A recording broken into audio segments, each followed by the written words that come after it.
Lou Orlando, Brian Rabacs, Dan Bartels, and Colin Loughran here in Cooperstown for WFUV Sports. We're joined by legendary Hall of Fame third baseman Wade Boggs. Wade, thanks so much for taking some time out of your day to talk to us. How great is it to be back in Cooperstown? Well, it's so special. This is heaven on earth right here. And when you think about how many people have ever played this game, 20,000 plus, and we have 273 Hall of Famers, that's less than 1%. So when you talk about the pinnacle of greatness, this is Mount Everest. Certainly a special club to be a part of. What can you say about other members of the Hall of Fame and their dedication to the craft and the sport as a whole? Well, when you look around on Sunday night when we get together for our dinner, it's kind of makes you awestruck that this is the best that's ever played the game. And when I got inducted in 2005, I had Stan Musial and Harmon Killebrew and just so many greats that were there and Hank Aaron and I'm going, oh my gosh, you have to take a step back and say, I need to pinch myself and say, wow, is this real? When people speak about your career, they talk about the 3,000 plus hits, they talk about the career batting average numbers. Of course, though, you spent a great deal of your time with the Boston Red Sox. You were a part of some special teams. How would you like those clubs to be remembered? Well, I think that in 1986, we were picked to finish fifth, and we wound up going to the World Series, and that was a special year. It was a tragic year for myself, but my mom got killed by a drunk driver in June, but dealing with the World Series and the loss of that, and then having 10 years later to win a World Series with New York, it was very special. I see you have the Boston sign on your shirt. I'll let that slide. It breaks my heart, though. But I'm sure you get asked a lot about your time in Boston and New York. I'm curious, what were the major differences between those fan bases and your time in both of those cities? Oh my gosh, it's historic. They're passionate. They love their baseball.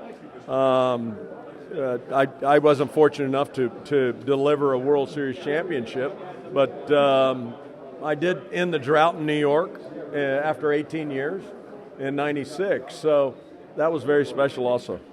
And, as Colin said, you're known for being one of the greatest bat-to-ball hitters of all time, 3,000 hits.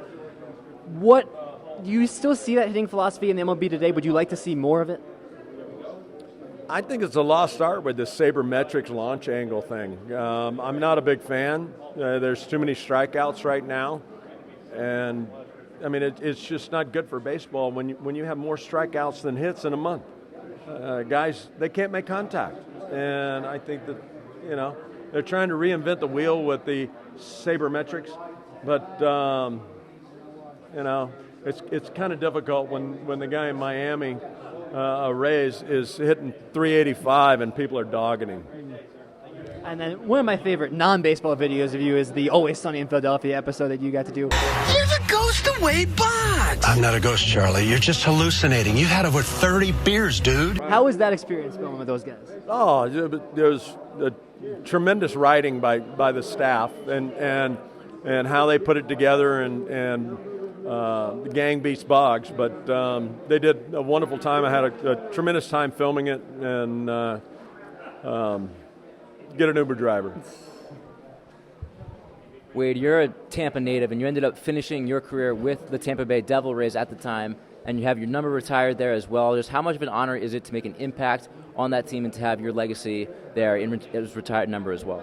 Well, it was very special to go on the Rays Hall of Fame this year, and it was something, a point in time in my career that I felt like I needed to go home to play, and I went back home for 2 years and was on the ground floor of a inaugural season in '98, and then wound up getting my 3,000 hit in '99. So it was very special to go back home. On the topic of that 3,000th hit, many remember that in your career, not only getting to 3,000, but to do it with the home run, just being the first one to do it. How much of an honor is it to get to 3,000, but also be one of the rare ones to do it with the home run as well? Well, it's sort of like landing on the moon. You're the first guy to walk on the moon, and I was the first guy to do it, and I was the 23rd member of the 3,000 hit club. Later, Derek Jeter and Alex Rodriguez accomplished the same feat, but they can never take the first one away. There's no denying that you are a lover of chicken, just on a lighter note, and so much so that your Twitter handle is Chicken Man.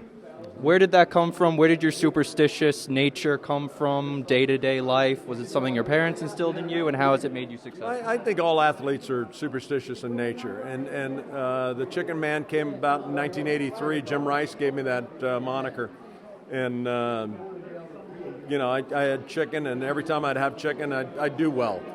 So I started winning batting titles and eating chicken, and stuck. We're broadcasters here as well. You've done extensive work with Dave O'Brien as well in New England calling Red Sox games. How is that difference between playing and then calling behind the booth?